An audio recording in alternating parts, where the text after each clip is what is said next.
Hello बच्चों, तो कैसे हो? आई होप आप बहुत ही अच्छे होंगे। आज की क्लास की शुरुआत करेंगे। उससे पहले कल की क्लास के अंदर हमने क्या पढ़ा था, क्या जाना था, क्या समझने की कोशिश की थी, उसका थोड़ा बहुत रिवीजन कर लेते हैं। कल हमने पढ़ा था एक्सरसाइज 3.4 के अंदर जितने ही क्वेश्चन है उन क्वेश्चनों को सॉल्व करने के लिए थ्योरी की रिक्वायरमेंट रहती है। उस थ्योरी को समझने की कोशिश की, लेकिन आज की क्लास के अंदर उसी थ्योरी के रिगार्डिंग जितने ही क्वेश्चन बन सकते हैं उनको सॉल्व करने की कोशिश करेंगे।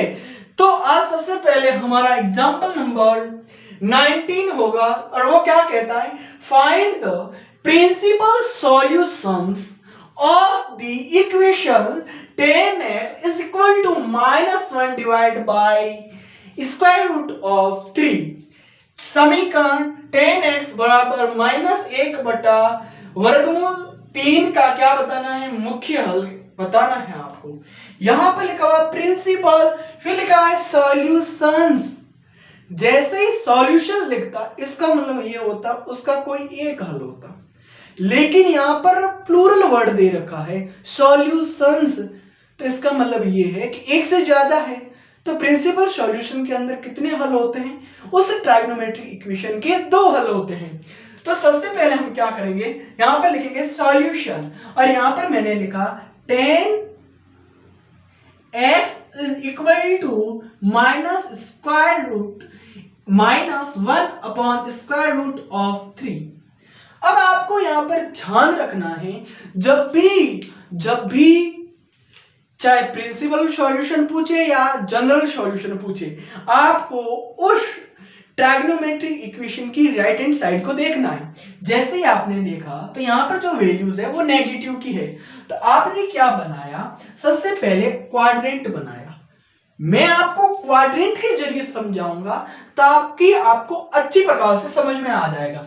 ये हमारा सर्कल हो गया, यहां पर 0 डिग्री बनता है, आपने कहा जी सर। यहां पर 90 डिग्री बनता है, यहां पर 180 डिग्री बनता है, और यहां पर 270 डिग्री, और यहां पर वापस 360 डिग्री बन जाता है।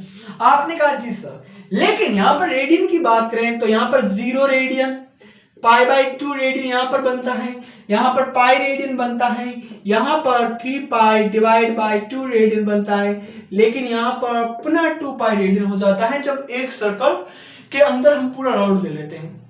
तो यहां पर क्या होता है, ये हमारा फर्स्ट क्वाड्रेंट हो गया, आपने कहा जी सर। ये हमारा सेकंड क्वाड्रेंट हो गया, आपने कहा जी सर। यहां पर थर्ड क्वाड्रेंट, और यहां पर हमारा हो गया फोर्थ क्वाड्रेंट। चलो ठीक है।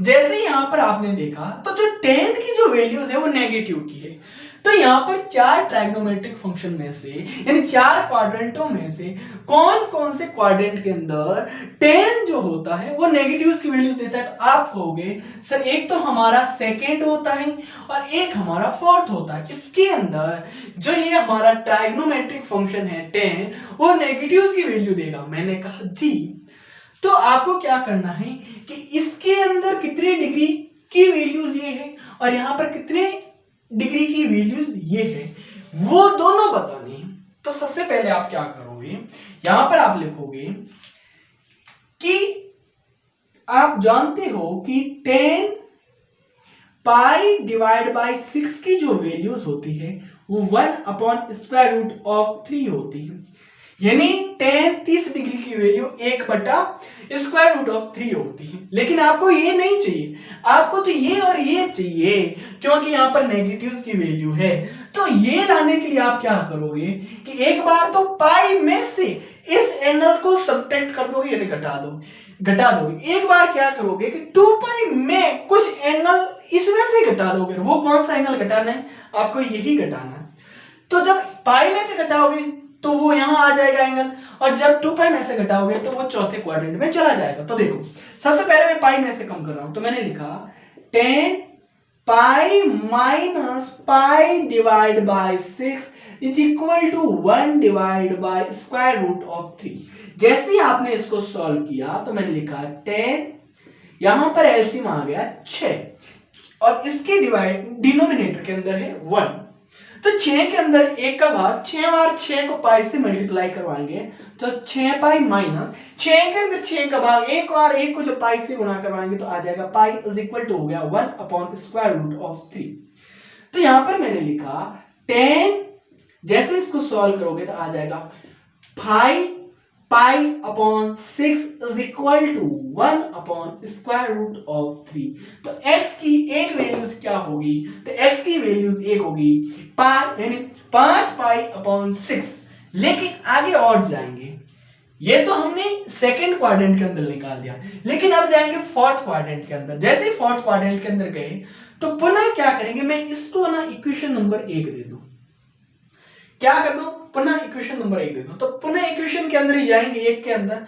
यहां पर क्या करेंगे कि मैंने क्या किया कि 10 यहां पर लिखा 2 पाई में से पाई अपॉन 6, ये जो एंगल है मैंने क्या किया सब्ट्रैक्ट किया तो वो किसके बराबर हो जाएगा, तो वो हमारा हो जाएगा -1 अपॉन स्क्वायर रूट ऑफ 3 के बराबर। ठीक है, जैसे आपने इसको सॉल्व किया तो क्या आ गया 10, यहां पर एलसीएम 6 आ जाएगा, 6 के अंदर 1 का भाग 6 बार और 6 को जब 2 पाई से गुणा करवाओगे तो 12 पाई माइनस 6 के अंदर 6 का भाग 1 बार फिर पाई से मल्टीप्लाई करवाओगे 1 का तो पाई आ जाएगा इज इक्वल टू होता है -1 स्क्वायर रूट ऑफ 3। आपने कहा जी सर, जैसे ही इसको सॉल्व करोगे तो क्या आ जाएगा कि 11 pi divide by 6 is equal to होता है -1 अपॉन स्क्वायर रूट ऑफ 3 के।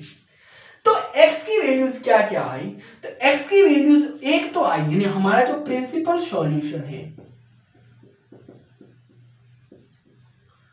वो हमारे पास क्या मिला, यानी मुख्य हल। मैं हिंदी के वर्ड बोलूंगा और इंग्लिश के वर्ड लिखूंगा। मुख्य हल तो वो जो है ना वो क्या आया कि जब हम x की जगह एक बार यदि मैं 5 पाई अपॉन 6 रखूंगा तो मेरे को क्या मिलेगा -1 अपॉन स्क्वायर रूट ऑफ 3।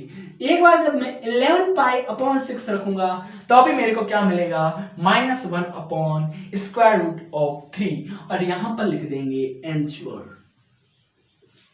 तो क्या है कि 10x is equal to -1 upon square root of 3 के मुख्य जो हल है, यानी x की वैल्यूज हम क्या क्या रखें कि वो इसके बराबर हो जाए। तो एक तो रखना होगा 5 पाई अपॉन 6 और एक रखना होगा 11 पाई अपॉन 6। मुझे ऐसी उम्मीद है कि आपको ये जरूर समझ में आया होगा। अब हम क्वेश्चन नेक्स्ट में जाएंगे, यानी यहाँ पर तो एग्जाम्पल कर रहे हैं तो नेक्स्ट एग्जाम्पल के अंदर जाएंगे। हमारा नेक्स्ट एग्जाम्पल क्या है कि find the solution of sin x is equal to -square root of 3 divided by 2। sin x बराबर -3/2 का आपको क्या करना है, हल बताना है। यहाँ पर प्रिंसिपल सॉल्यूशन या मुख्य हल नहीं कहा है। जब क्वेश्चन के अंदर प्रिंसिपल सॉल्यूशन या मुख्य हल कहे तो ही आपको प्रिंसिपल सॉल्यूशन बताना है, यानी मुख्य हल बताना है, अन्यथा नहीं बताना है।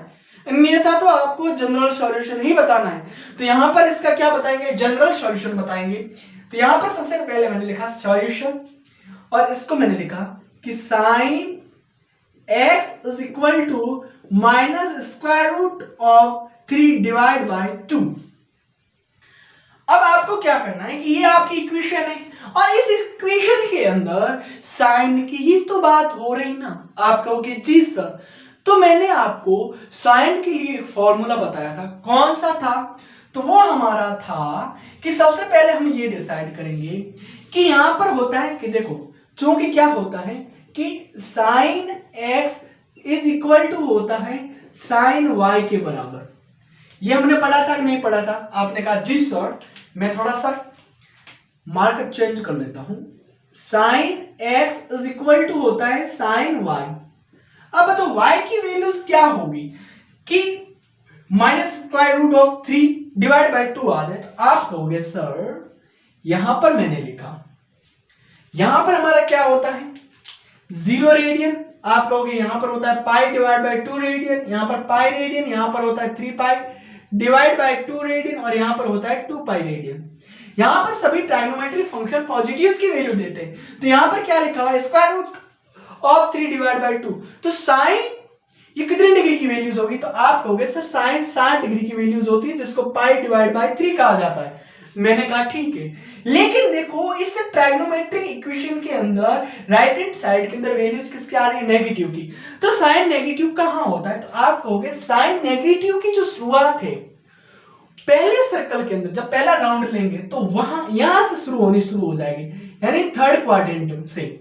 फर्स्ट क्वाड्रेंट में तो पॉजिटिव होता है, सेकंड क्वाड्रेंट में भी पॉजिटिव होगा, थर्ड क्वाड्रेंट में और फोर्थ क्वाड्रेंट में इसकी शुरुआत हो जाएगी। तो आपको यहां पर y की वैल्यूज वो लेनी है जहां से ये शुरुआत होती है।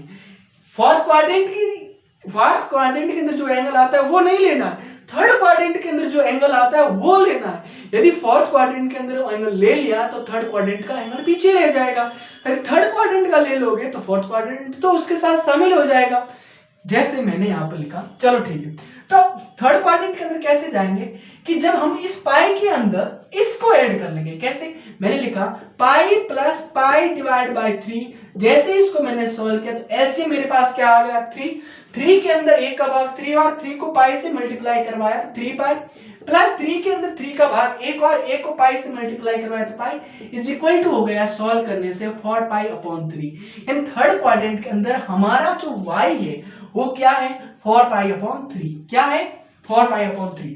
तो मैं इसको सॉल्व करके कुछ इस प्रकार से अब लिख सकता हूं कि sine x is equal to sine y की जगह मैं क्या लिखूंगा, 4 पाई अपॉन 3।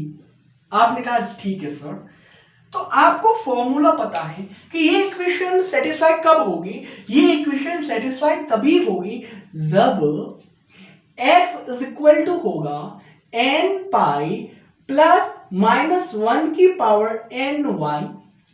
तो आपने क्या किया कि आपने किया यहां पर x की जगह तो x ही लिखेंगे, लेकिन y की जगह लिखना है 4 पाई डिवाइड बाय 3। तो मैंने लिखा x is equal to n pi plus -1 की पावर n, y की जगह क्या लिख दो, 4 पाई डिवाइड बाय 3। यही हमारा क्या है, जनरल सॉल्यूशन, या हम कह सकते हैं केवल मात्र सॉल्यूशन, क्योंकि जब प्रिंसिपल सॉल्यूशन की बात नहीं करें तो आपको ये सॉल्यूशन निकालना और यहां पर लिख दोगे n। लेकिन क्या है, वेयर जहां ये n जो है ये वाला वो एप्सिलॉन कैपिटल Z यहां पर क्या है, तो आप कहोगे सर Z जो है वो एक इंटीजर नंबर है। जैसे जैसे z की यानी n की वैल्यू चेंज करते हुए जाओगे वैसे वैसे हमारे पास और भी अन्य सॉल्यूशन आते जाएंगे। तो मुझे ऐसी उम्मीद है एग्जाम्पल नंबर आपको 20 जरूर समझ में आया होगा। तो अब हम एग्जाम्पल नेक्स्ट के अंदर जाएंगे, वो होगा हमारा 21वां। हमारा नेक्स्ट एग्जाम्पल क्या कहता है कि सॉल्व करना है cos x is equal to 1 divide by 2, यानी cos x बराबर 1/2 को क्या करना है, हल करना है। जब भी बात करने के लिए कहे हल यानी सॉल्यूशन और ट्राइगोनोमेट्रिक इक्वेशन दे रखी हो तो आपको जनरल सॉल्यूशन बताना है, ना कि प्रिंसिपल सॉल्यूशन। तो सबसे पहले हम क्या करेंगे, लिखेंगे सॉल्यूशन, और यहां पर मैंने लिखा cos x is equal to 1 divide by 2। लेकिन आप जानते हो कि सॉल्यूशन तो हम तब बता सकते हैं जब हमारी इक्वेशन कुछ इस प्रकार से हो। किस प्रकार से कि cos x is equal to होना चाहिए cos y के। तो हमें ये पता नहीं है कि यहां पर ये जो वैल्यूज आई है तो cos y की जगह ऐसा क्या एंगल मैंने रखा था कि वो y की वैल्यूज आ गई।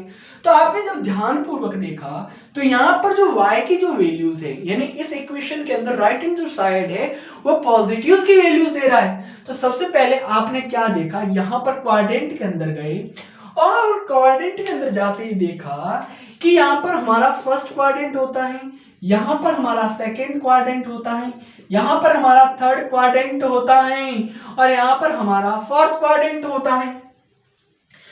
जब cos की बात करेंगे और यहां पर वैल्यूज पॉजिटिव आई, इसका मतलब ये हुआ कि ASTC रूल से हमें पता चला कि ट्राइगोनोमेट्री जो ये फंक्शन है वो या तो पहले क्वाड्रेंट में रहा होगा या फोर्थ क्वाड्रेंट में रहा होगा, क्योंकि cos की बात कर रहे हैं। तो cos 1/2 जो है cos x is equal to 1/2, वो कितने डिग्री की वैल्यूज हो सकती है? तो आप कहोगे सर वो होगी 60 डिग्री की वैल्यू, जिसको π/3 रेडियन कहा जाता है। आपने कहा ठीक है सर, लेकिन मैं क्या करूंगा, इसको इस फॉर्मेट में चेंज करूंगा। तो मैंने लिखा कि cos x is equal to cos y, y की जगह मैं क्या लिखूंगा, एंगल, और वो क्या होगा π/3। आपने कहा ठीक है सर, लेकिन आपको फॉर्मूला पता है कि ये इक्वेशन कब सेटिस्फाई करेगी, ये इक्वेशन तब सेटिस्फाई करेगी जब x की वैल्यूज कुछ होगी। वो क्या होगी, तो वही तो जानते हैं ना। तो यहां पर मैंने लिखा चूंकि x इज इक्वल टू होना चाहिए 2n pi plus minus y के, तो जैसे ही y की वैल्यू यहां पर आपने पुट की तो क्या आ गया कि x is equal to 2n pi plus minus pi divide by 3। जैसे जैसे आप n की वैल्यूज रखते जाओगे वैसे वैसे यहां पर हमारा x आता रहेगा। जैसे जैसे आप x रखोगे तो ये क्या होगा, ये जो हमारी इक्वेशन वो सेटिस्फाई स्वयं ही होती चली जाएगी। आपने कहा ठीक है सर, मैंने कहा ओके। तो अब मैंने क्या किया कि यहां पर मैं लिखूंगा वेयर का मतलब होता है जहां, जहां का मतलब होता है n जो है वो किसके बराबर होना चाहिए, एप्सिलॉन कैपिटल Z, और Z का मीन होता है इंटीजर नंबर यानी पूर्णांक संख्याएं। आप कहोगे ठीक है सर, तो मुझे ऐसी उम्मीद है कि आपको एग्जाम्पल नंबर 21 भी समझ में आया होगा। तो अब जाएंगे एग्जाम्पल नंबर 22 के अंदर। अब हमारा नेक्स्ट एग्जाम्पल क्या कहता है, 22 solve tan to x is equal होने चाहिए minus cot x plus pi divide by 3। तो जैसे ही सॉल्व करना है यानी हल करना है तो उस समय क्या होता है कि आपको जनरल सॉल्यूशन बताना होता है, प्रिंसिपल सॉल्यूशन नहीं बताना होता है। तो सबसे पहले हम क्या करेंगे, यहां पर लिखेंगे सॉल्यूशन, और सॉल्यूशन के अंदर लिखा हमने कि tan to x is equal to minus cot x plus pi divide by 3। आपने कहा जी सर, मैंने कहा ओके। अब मेरी छोटी सी एक बात सुनो, वो बात क्या होगी कि मेरे को क्या करना है, इस कॉट को tan में चेंज करना है। तो मैं किस प्रकार से कर सकता हूं, तो मैंने बताया था कि यदि मैं पाई डिवाइड बाई, यहां पर क्या लिखा हुआ है 2 लिखा हुआ है, तो इसके अंदर मैं कुछ एंगल ऐड करूंगा।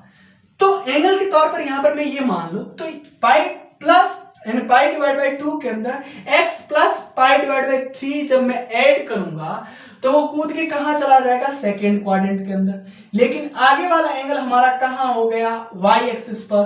तो ये ट्राइगोनोमेट्रिक जो फंक्शन है वो चेंज होगा कि नहीं होगा, होगा। और जैसे ही चेंज होगा और जैसे मैं कहां जाऊंगा, सेकेंड क्वाड्रेंट के अंदर, तो वहां पर tan जो थीटा होता है वो भी कैसी वैल्यू देता है, नेगेटिव की। तो इसको मैं इस प्रकार से लिख सकता हूं कि tan 2x is equal to tan बड़ा ब्रैकेट यानी square bracket pi divide by 2 plus small bracket x plus pi divide by 3 small bracket closed, square bracket भी क्लोज्ड कर देंगे।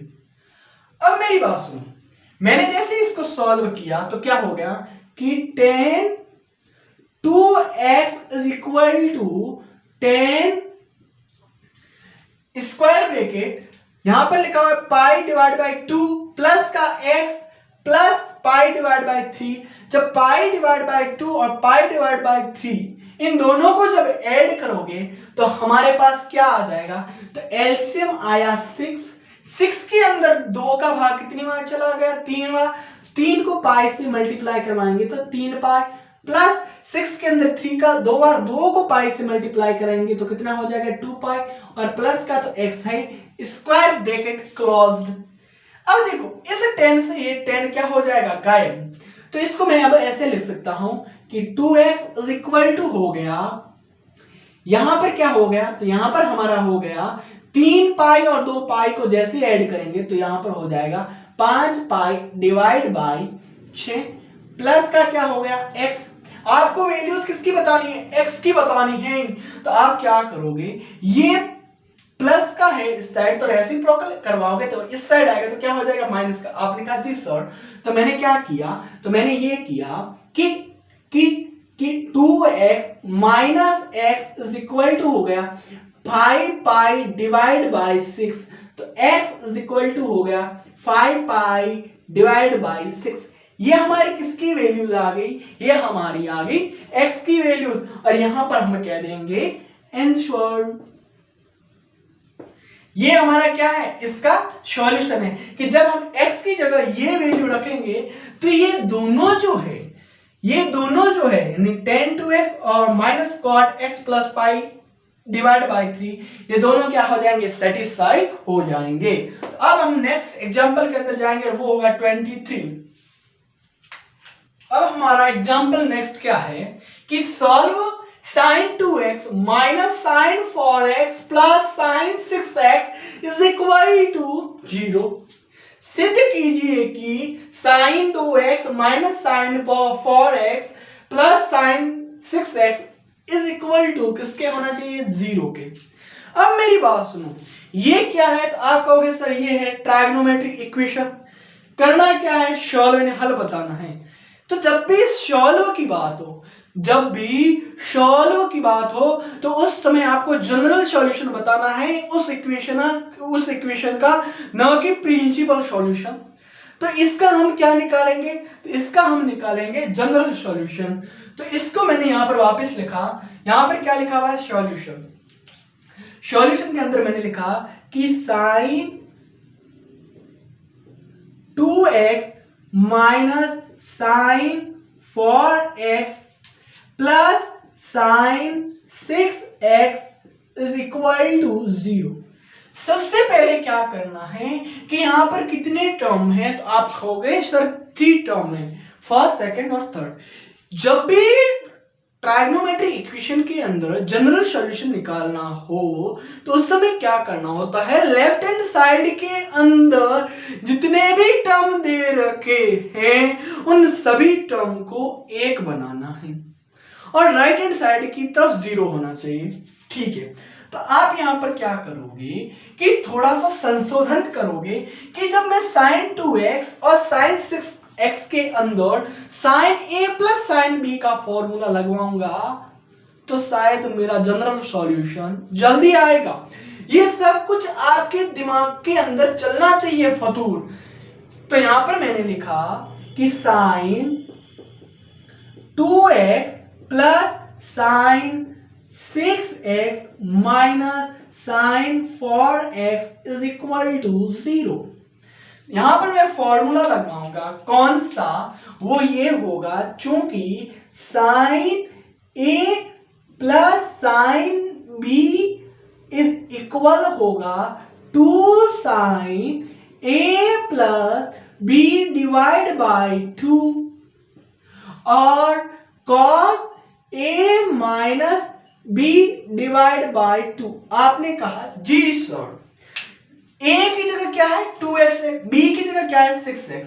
जैसे ही ये वैल्यू इस फॉर्मूले के अंदर पुट करेंगे तो नेक्स्ट स्टेप कुछ इस प्रकार से आएगा। तो मैंने लिखा this implies that 2 sin a की जगह क्या है, तो आप कहोगे सर 2x प्लस b की जगह क्या है 6x divide by 2 dot cos a की जगह क्या है 2x माइनस b की जगह क्या है 6x डिवाइड बाई 2 माइनस शेष क्या बच गया, तो आप कहोगे सर sin 4x। मैंने कहा जी सर इज इक्वल टू किसके हो गया 0 के। जैसे ही आपने इसको सॉल्व किया तो यहां पर क्या आ गया, दिस एम्प्लाइज दैट 2 sin, यहां पर तो हो गया 8x डिवाइड बाई 2, लेकिन यहां पर हमारा हो गया cos माइनस का 4x divide by 2 minus sin 4x is equal to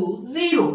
जैसे आपने इस ब्रैकेट को सॉल्व किया दो एकम दो, चार दूनी 8, दो एकम दो, दो दूनी 4। आगे का स्टेप क्या आएगा, तो आप कहोगे this implies that 2 sin 4x dot cos minus का 2x minus sine 4x is equal to 0। आप भली भांति जानते हो कि जब मैं ये फॉर्मूला लिखूंगा cos माइनस थीटा जो होता है वो किसके इक्वल हो जाएगा, cos थीटा के। यहां पर लिखा हुआ है थीटा की जगह यहां पर क्या है, तो थीटा की जगह है 2x। जैसे ही ये वैल्यूज यहां रखेंगे तो हमें ये जो स्ट्रक्चर है वो इसके बराबर हो जाएगा। तो मैंने लिखा this implies that 2 sin 4x dot cos minus 2x ना होके 2x हो जाएगा। क्यों, इस फॉर्मूले से minus sine 4x is equal to 0।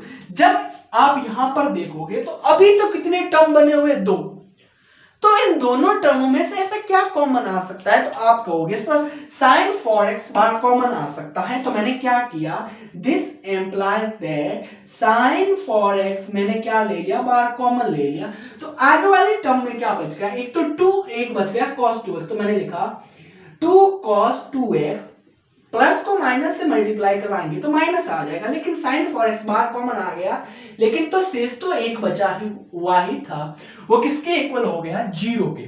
तो अब देखो यहां पर कितना टर्म आ गया, तो यहां पर एक टर्म है, देखो sin 4x ब्रैकेट में 2 cos 2x माइनस 1, यहां पर मल्टीप्लाई है सभी के साथ, तो ये एक ही ब्रैकेट है। इसका मतलब ये हुआ होगा कि sin 4x 0 के बराबर हुआ होगा या 2 cos 2x माइनस 1 जो है वो 0 के बराबर हुआ होगा। तो सबसे पहले मैं क्या लिखूंगा कि sin 4x is equal to 0, और एक तरफ मैं लिखूंगा कि 2 cos 2x minus 1 is equal to 0। या तो ये 0 हुआ होगा या ये 0 हुआ होगा। तो जैसे मैं इसको आगे सॉल्व करूंगा तो देखो मैं इसको क्या मान लूं, ये हमारा जो 4x है वो थीटा है, चूंकि sin theta is equal to 0 तभी होगा जब थीटा की वैल्यूज क्या आएगी, n पाई। थीटा यहां पर क्या है, 4x। तो जैसे ही मैंने क्या किया, जैसे ही मैंने ये किया कि थीटा की जगह मैंने लिखा 4x is equal to n pi. आपको वैल्यूज किसकी बतानी, x की। तो जैसे ही रेसिप्रोकल करोगे तो मल्टीप्लाई वाला कहां जाएगा, डिवाइड के अंदर, तो n पाई डिवाइड बाय 4। यानी जब आप x की जगह ये वैल्यू रखोगे तो आपको ये मान मिल सकता है। उसके बाद में हम यहां पर सॉल्व करेंगे, जैसे ही रेसिप्रोकल करेंगे तो माइनस वाला उस साइड जाएगा तो प्लस हो जाएगा, और मल्टी वाला जाएगा तो डिवाइड हो जाएगा। तो यहां पर मैंने लिखा cos 2x is equal to 1 divide by 2। अब आपको क्या बताना है, इसका जनरल सॉल्यूशन बताना है। कौन सा सॉल्यूशन बताना है, जनरल सॉल्यूशन यानी व्यापक हल। ये हम तभी बता सकते हैं जब हमें ये पता चल जाए ये cos कितने डिग्री की वैल्यूज होगी। तो इसको थोड़ा सा और सॉल्व करें, तो मैं पहले क्या करूंगा, इसको मैं इस फॉर्मेट में चेंज करना होगा। कौन से फॉर्मेट में, ये जो मैं लिख रहा हूं ना ये केवल समझाने के लिए है। बाकी क्या है कि यहां पर मैंने लिखा cos x is equal to होना चाहिए cos y के। यहां पर y की वैल्यूज क्या है वो हमें पता नहीं है, लेकिन आपको ये तो पता है कि cos जो थीटा है वो यदि पॉजिटिव की वैल्यू दे रहा है, इसका मतलब ये हुआ कि वो फर्स्ट क्वाड्रेंट में होगा, और फर्स्ट क्वाड्रेंट के अंदर cos theta is equal to 1/2 है। इसका मतलब ये है उस थीटा की वैल्यूज π/3 या 60 डिग्री रही होगी। तो यहां पर मैं ऐसे लिख सकता हूं कि cos जो 2x है वो किसके इक्वल हो जाएगा, तो वो हमारा हो जाएगा पाई डिवाइड बाय 3। y की वैल्यूज तो ये आ गई, लेकिन जो x की वैल्यूज है वो ये पूरी है, केवल x नहीं है, ये पूरी है।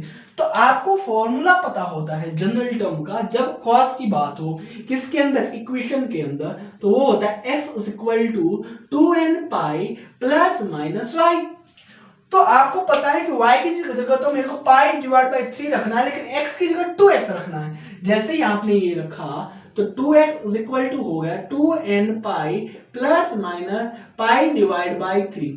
लेकिन आपको x की वैल्यूज बताने हैं, जैसे रेसिप्रोकल करोगे तो ये मल्टीपल वाला कहां चला जाएगा, डिवाइड के अंदर। तो मैंने लिखा x is equal to 2n pi divide by 2, यानी इसके अंदर भी 2 का भाग लगेगा, प्लस माइनस पाई 3 तो था ही, इसके अंदर जब 2 का डिवाइड देंगे यानी 2 का जब भाग देंगे तो सॉल्व करने पर 2 कहां आ जाएगा, इस 3 के पास।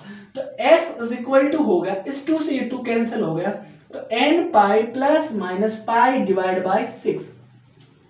तो हमारे पास इसका जो सॉल्यूशन है वो क्या क्या आ गया, वो सॉल्यूशन आया कि x की जगह या तो हमारा होना चाहिए n पाई डिवाइड बाई 4, या हमारा x की जगह होना चाहिए n pi plus minus pi divide by 6, जहां ये जो n है वो एप्सिलॉन होना चाहिए कैपिटल Z। Z का मतलब होता है इंटीजर नंबर। क्या होता है लाला, इंटीजर नंबर। इंटीजर नंबर को हिंदी में कहा जाता है पूर्णांक संख्याएं, और यहां पर हम लिख देंगे हेंसवर्ड। तो मुझे ऐसी उम्मीद है कि आपको ये समझ में जरूर आया होगा। तो अब हम एग्जांपल नंबर 24 के अंदर जाएंगे। हमारा नेक्स्ट एग्जांपल क्या है कि सॉल्व करना है कि solve 2 cos square x plus 3 sin x is equal to होना चाहिए 0। हल कीजिए कि 2 cos square x plus 3 sin x किसके बराबर होना चाहिए, 0 के बराबर। जब भी ट्राइगोनोमेट्रिक इक्वेशन की बात हो और उसके अंदर यदि प्रिंसिपल सॉल्यूशन की बात ना हो, केवल और केवल सॉल्यूशन की बात हो या सॉल्व की बात हो, तो उस समय आपको उस इक्वेशन के जनरल सॉल्यूशन को बताना है।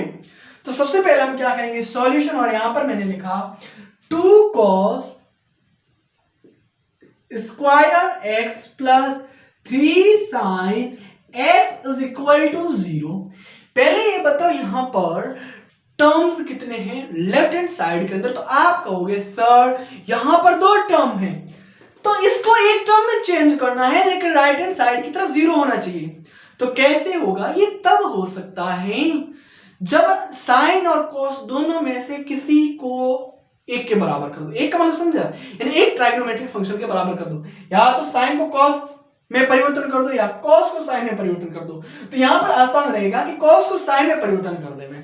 तो किस प्रकार से किया, आप जानते हो कि आपने क्लास 10th के अंदर ट्राइगोनोमेट्रिक आइडेंटिटीज पढ़ी थी, और वो क्या पढ़ी थी कि cos square x is equal to होता है 1 माइनस साइन स्क्वायर x। मैंने कहा जी, अब मेरी बात सुनो कि cos स्क्वायर x की जगह जैसे ये रखोगे तो यहां पर क्या आ गया, दिस एम्प्लाइज दैट, मैंने लिखा 2 कोष्टक में 1 minus sine square x plus का क्या हो गया 3 sine x is equal to हो गया 0। जब आपने इसको सॉल्व किया तो क्या आ गया, तो मैंने लिखा दिस एम्प्लाइज दैट 2 माइनस, 2 को जब 1 से मल्टीप्लाई करवाओगे तो कितना आ जाएगा 2, फिर प्लस को माइनस से करवाओगे तो माइनस, 2 को साइन स्क्वायर x से मल्टीप्लाई करवाओगे तो क्या हो जाएगा 2 sine square x plus 3 sine x is equal to हो गया 0। जब आप यहां पर ध्यान पूर्वक देखोगे तो यहां पर बन रही है क्वाड्रेटिक इक्वेशन, यानी द्विघात समीकरण। लेकिन द्विघात समीकरण के अंदर एक शर्त होती है कि जो x स्क्वायर का जो टर्म होता है उसके आगे का जो कोएफिशिएंट है वो पॉजिटिव का होना चाहिए। तो इसको हम चेंज करेंगे, या करके नहीं रेसिप्रोकल कर देंगे कि इनको सभी को उस साइड भेज देंगे। तो मैंने लिखा दिस एम्प्लाइज दैट, क्या लिख दिया कि ये माइनस का उस साइड जाएगा तो प्लस का हो जाएगा। तो मैंने लिखा 2 साइन स्क्वायर x, ये प्लस का उस साइड जाएगा तो माइनस का हो जाएगा 3 साइन x, और ये प्लस का उस साइड जाएगा तो हो जाएगा माइनस का 2 इज इक्वल टू 0। अब यहां पर हम क्या करेंगे, यहां पर हम या तो देखो क्वाड्रेटिक इक्वेशन के सॉल्यूशन यानी सॉल्व करने के लिए बहुत सारे क्या है टाइप है, या तो यहां पर फैक्टराइजेशन से कर लो या कर दो कंप्लीटिंग द स्क्वायर से कर दो। तो यहां पर हम करेंगे गुणनखंड विधि से यानी फैक्टराइजेशन से। तो मैंने क्या किया कि 3 sin x को कुछ इस प्रकार से ब्रेक करना है।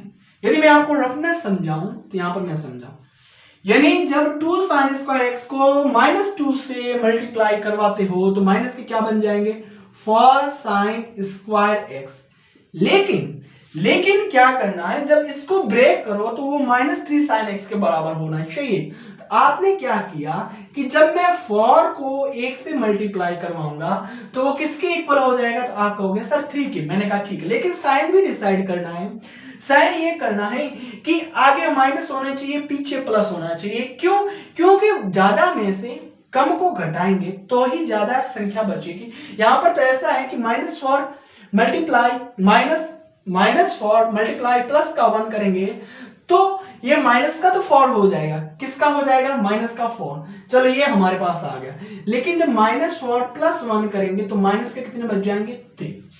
तो ये सब कुछ सेटिस्फाई होता है, लेकिन इनके साथ आपको साइन को ऐड करना है। तो मैंने यहां पर क्या लिखा, this implies that 2 sine square x minus 4 sine x plus sine x -2 is equal to 0। अब मेरी बात सुनो, ये जो फैक्टराइजेशन जो मेथड है वो क्लास 10th का है। 10th के अंदर एक चैप्टर था क्वाड्रेटिक इक्वेशन, वहां का है, तो यहां पर इतना डीप में हम नहीं समझाएंगे। तो देखो यहां पर क्या करो, दो टर्म में कॉमन ले लो। तो इन दोनों टर्म के अंदर क्या कॉमन आ जाएगा, तो आप कहोगे सर 2 साइन एक्स कॉमन आ जाएगा। मैंने कहा ठीक है। तो अंदर क्या बचा, यहां पर आगे वाले टर्म के अंदर बचा कि साइन एक्स, फिर प्लस को माइनस से मल्टीप्लाई करवाओगे तो माइनस का हो जाएगा। लेकिन यहां पर क्या बच जाएगा, यहां पर केवल और केवल 2 बचेगा। ठीक है, फिर क्या करोगे, यहां पर प्लस का 1 बार कॉमन ले लोगे तो यहां पर क्या होगा, प्लस को प्लस से मल्टीप्लाई करवाओगे प्लस का, और यहां पर क्या बच गया, तो यहां पर बच गया साइन एक्स और इसके साथ एक था वो बाहर आ गया। प्लस को माइनस से मल्टीप्लाई करवाओगे तो माइनस का हो जाएगा, और यहां पर क्या बच गया, 2 इज इक्वल टू हो गया 0। अब जब यहां पर देखोगे यहां पर कितने टर्म बन रहे हैं, तो आप कहोगे सर 2 टर्म।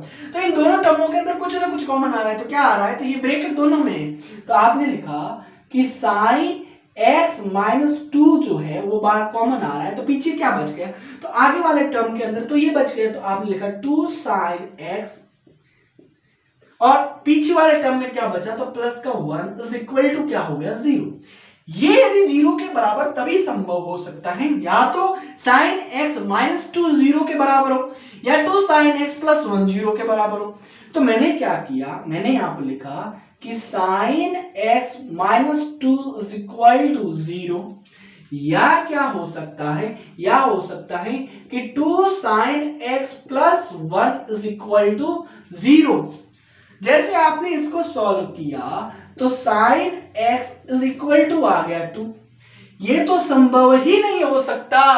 हमने जब पहले पढ़ा था रेंज एंड डोमेन, प्रांत और परिसर, उस समय हमने देखा था कि जो साइन x की जो वैल्यूज है वो हाईएस्ट तो +1 होगी, लेकिन यदि लोएस्ट कहेंगे तो -1 होगी। यहां पर तो 1 से ज्यादा आ रहा है, तो इसलिए हम कहेंगे ये जो मान है x का वो क्या है, नॉट पॉसिबल। क्या कहेंगे, नॉट पॉसिबल। हिंदी में कहेंगे असंभव है। जैसे हम इसको आगे सॉल्व करेंगे, ये तो मैंने कहा बताया था रफ के अंदर, तो इसको मैं क्या कर दूं, हटा दूं। यहां पर क्या लिखा हुआ है, 2 sin x + 1 is equal to 0। जैसे ही आपने रेसिप्रोकल किया तो प्लस का उस साइड गया तो माइनस का हो गया, 2 मल्टीप्लाई में है तो उस साइड जाएगा तो डिवाइड में हो जाएगा। तो आपने लिखा sin x is equal to -1 divide by 2। जब आप यहां पर ध्यानपूर्वक देखोगे तो इसका आपको क्या बताना है, जनरल सॉल्यूशन बताना है। तो वो किस प्रकार से बन सकता है, तो पहले तो इसको इस रूप में चेंज करना होगा। कौन से रूप में, तो आप कहोगे कि sin x is equal to होना चाहिए sin y के। अब हमें ये पता नहीं है कि y की वैल्यू क्या रखूं, कि मेरे पास यानी y जो है इसकी जगह मैं ऐसा क्या एंगल रखूं कि मेरे को -π/2 इसकी वैल्यूज मिल जाए। तो आप कहोगे कि ये हमारा क्वाड्रेंट होता है, और यहां पर यदि देखा जाए तो जो साइन होता है वो थर्ड और फोर्थ क्वाड्रेंट के अंदर नेगेटिव्स की वैल्यूज देता है। कहां का, थर्ड और फोर्थ क्वाड्रेंट के अंदर नेगेटिव्स की वैल्यूज देता है। मैंने कहा ठीक है, लेकिन आप ये बताओ कि साइन कितने डिग्री की वैल्यूज 1/2 होती है फर्स्ट क्वाड्रेंट के अंदर। तो आप कहोगे सर 30 डिग्री की। रेडियन में बात करेंगे तो π/6, लेकिन डिग्री की बात करेंगे तो 30। लेकिन अब थर्ड क्वाड्रेंट के अंदर जाना है क्योंकि शुरुआत तो थर्ड क्वाड्रेंट से ही तो हो रही ना। तो आप क्या करोगे, पाई के साथ पाई डिवाइड बाय 6 कर दोगे। तो जैसे ही इसको सॉल्व करोगे तो कितने हो जाएंगे, देखो मैंने सॉल्व किया, एलसीएम क्या आ गया 6, 6 के अंदर 1 का भाग 6 और 6 को पाई से मल्टीप्लाई करवाओगे तो 6 पाई, प्लस 6 के अंदर 6 का भाग 1 और 1 को पाई से मल्टीप्लाई करवाओगे तो पाई। तो ये सॉल्व करने से आ गया 7 पाई बाई 6। कहने का मतलब ये है कि जब मैं y की जगह क्या रखूं, यानी मैं इसको कन्वर्ट करूंगा। अब देखो इसके रूप में मैंने लिखा sin x is equal to sin y, y की वैल्यूज क्या है मैंने अभी निकाली 7 पाई बाई 6। जैसे ही 7 पाई बाई 6 यहां पर जो एंगल है इस एंगल की वैल्यूज -1 डिवाइड बाय 2 होता है। जैसे यहाँ पर इक्वेशन के अंदर साइन की बात हो रही है तो आपके पास फॉर्मूला होता है कौन सा, और वो फॉर्मूला ये होता है कि x इज इक्वल टू होना चाहिए n पाई प्लस -1 की पावर n y की जगह आपको क्या लिखना है 7 पाई बाई 6। जैसे आपने यहाँ पर लिखा तो x इज इक्वल टू हो गया n पाई प्लस -1 की पावर n 7 पाई बाई 6। लेकिन यहाँ पर जो n है वो कैपिटल Z है, क्योंकि जो Z है ना वो हमारा क्या है, इंटीजर नंबर है लाला। क्या है, इंटीजर नंबर का मतलब होता है पूर्णांक संख्याएं। अब मेरी बात सुनो, और यहां पर हमारा क्या हो जाएगा आंसर। तो आज इस क्लास के अंदर हमने एग्जाम्पल कौन कौन से किए, तो एग्जाम्पल 19वां, 20वां, 21वां, 22वां, 23वां और 24वां। यदि यहां पर कोई डाउट हो तो जरूर कमेंट करोगे, यदि कहीं पर मेथड भी समझ में नहीं आया तो जरूर कमेंट कर लेना। यदि क्लास अच्छी लगी हो, यदि समझ में आया हो तो क्लास को लाइक करना और अपने प्यारे प्यारे दोस्तों तक क्लास को दबा के शेयर करना। अब तो करते ही नहीं हो ना, आपकी क्या लगता है लाइक शेयर करने से क्या लगता है, कुछ नहीं लगता है। जितने ज्यादा लाइक होंगे, जितना ज्यादा आप शेयर करोगे तो उतना ही ज्यादा मुझे मोटिवेशन मिलेगा। हाँ, बच्चे भी पसंद करते हैं। उसके बाद में क्या करना है, यदि कोई भी स्टूडेंट नया है तो इस चैनल को लाइक शेयर एंड सब्सक्राइब करेगा, साथ साथ बेल आइकन को प्रेस करेगा, ताकि जब भी मैं यहां से नया वीडियो अपलोड करूं तो उसका नोटिफिकेशन सबसे पहले आपके पास पहुंचे और उसका फायदा आप तुरंत उठा सको। हमारी मुलाकात पुनः किसी अन्य वीडियो में होगी और उस वीडियो के अंदर जानेंगे एक्सरसाइज 3.4 के क्वेश्चन। जय हिंद, वंदे मातरम।